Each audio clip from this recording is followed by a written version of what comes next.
Chair of Post Fiji, the other board members, Mr. Dayal and Fazlur Rahman, the staff of Post Fiji, invited guests, ladies and gentlemen. When you speak last, generally the wiser people have spoken before you, so you don't really need to say much. And the CEO, of course, and the chair have mentioned the most salient features about this particular the Post Fiji e-online shopping that's going to be made available. But I just wanted to highlight a couple of key issues that has been already mentioned. First of all, any organization that remains stagnant will become completely irrelevant. Now, that's a fundamental principle of any business. How we did business 50 years ago, how we do business today is completely different. I mean, a classic case is Kodak. Some of you are old enough to know what is Kodak. We used to all take films or photographs on Kodak film. When people started developing digital photographs, Kodak said nobody will want to use this. Today, Kodak no longer exists because Kodak did not change with the times. Similarly, as was highlighted by the CEO, that people used to communicate with each other through letters. Some of you are old enough to know that when you're in high school, you used to get love letters. Today, you get emails, you get text messages. That's how people communicate nowadays. You have Facebook. So, how Post Fiji operated needs to change. How I see the CEO of TFL is here. Most people in Fiji before used to have a landline. TFL owns vast structures of infrastructure. So TFL also has to revamp itself. It needs to reposition itself within the market.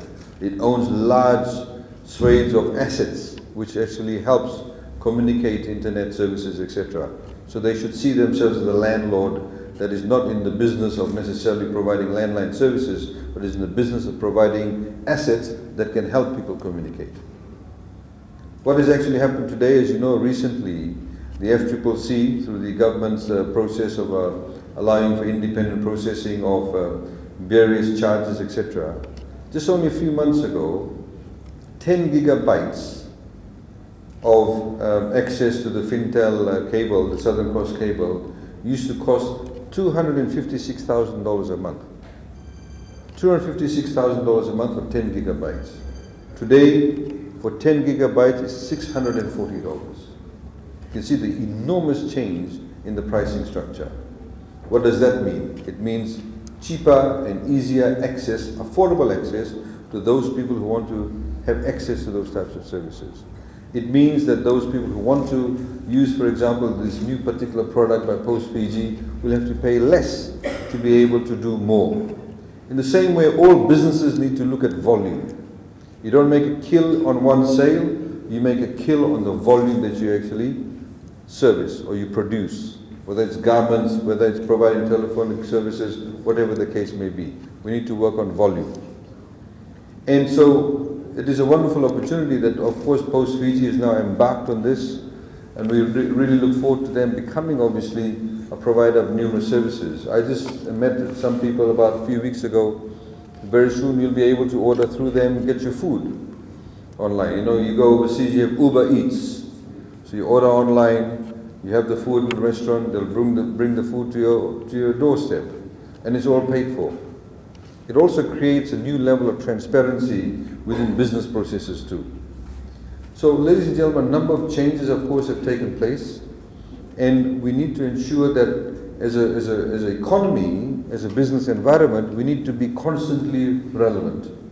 We have actually, of course, in the global economy at the moment, a number of uncertainties.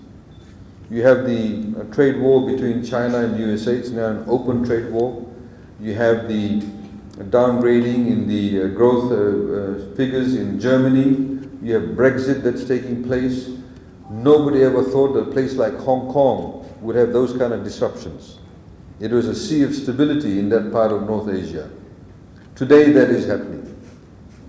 Just you would have seen in the dailies yesterday, the economy in New Zealand has slowed down. The economy in Australia, the Australian stock market lost $80 billion of the stock market in 2 days, a few days ago. The Australian dollar has been the lowest since 2009 in comparison to the US dollar. So there's a number of changes that are taking place. It does not necessarily mean that we have to face the gloom and doom. As business houses, you need to be continuously looking at new opportunities. You need to be able to look at what are the opportunities that exist in Fiji that are yet to be exploited. This, of course, is one of them. This will now provide a new incentive for our youth in particular and those people who live overseas to be able to contribute towards our economy. In the same way that I urge business houses that are here, you need to look at the opportunities that exist within Fiji. We've provided a number of incentives. So, for example, in the budget we've supplied, we've got a legal framework now for those people who actually want to build warehouses. We're giving enormous investment rebates. Those people who invest in the housing sector, enormous and very attractive tax rates, investment rates. Many of the government services are now going online. Again, it provides new opportunities, it creates new efficiencies, and indeed streamlines processes. So we, of course, would like to thank Post Fiji for this initiative, the CEO and the chairman and the board for coming up with this.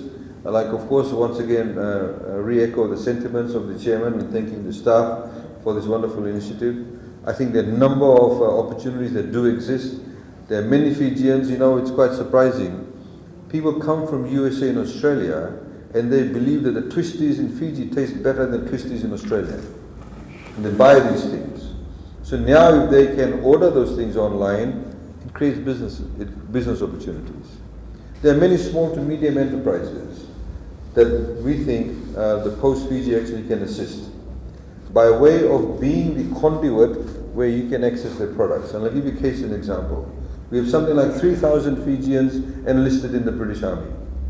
Now, assuming one of the soldiers, it's his mother's birthday in Suva tomorrow, and he is forgotten and he wants to now send her flowers. What does he do? Now, in most countries, what you'll be able to do, you'll be able to go online. You can go to the florist's website and you can order the flowers and you pay for it. They'll deliver the flower to the mother on the day of the birthday. In Fiji at the moment, there is no opportunity to do that. It's a ready market. In the same way, if there is anybody from the hardware sector here, there are many opportunities. There are so many Fijians, whether it's after a cyclone, even during not in a cyclone period. You know, somebody may say, you know, ring up his brother in Sydney and say, look, you know, I'm renovating my house. I need 5 bags of cement. I need 20 sheets of corrugated tin. Can you send me $5,000? The brother may be hesitant to send the cash. He says, he might drink beer or finish it or not use it for the right purpose or drink grog. But if he says, I need those things, he can actually directly order it from the hardware store, pay for it online. He knows he'll get the cement and the corrugated tin, and get delivered to the house. So there are so many businesses in Fiji that have actually not stepped into this space, and they're actually missing out on those opportunities. Question is, why aren't they doing it? Because they will get left behind. So someone like Post Fiji, I urge you that what you can do also, because some small businesses at the moment, and again I'd like to make a point with the financial services sector, some of the banks, in order to set up the payment gateway, is very expensive for small businesses to do that, and the loops that they have to jump through. So a platform like Post Fiji, you can actually go and tie up with the smaller businesses, and you can become the website through which they can actually do the flower delivery. You can take a small commission of that. But again, it's a new business opportunity. So I think if I could urge you, you could do that. There are many, many small businesses that actually could benefit from a platform. And of course, you have the opportunity to even have a much wider reach because you're physically located almost all throughout Fiji. And as has been announced, we're looking at delivering many of the government services also through Post Fiji. They're already doing, for example, BDM, the birth certificates, etc. they're delivering for us. So there's other things, of course, that will be rolling out through the Post Fiji, even things like passports, etc., which many countries use too. So, ladies and gentlemen, thank you very much. I think it's a good opportunity and a good opportune time for us, for business houses, to be a little more creative, think outside the box, and be able to take advantage of the many new initiatives, in particular such as one as we are launching today.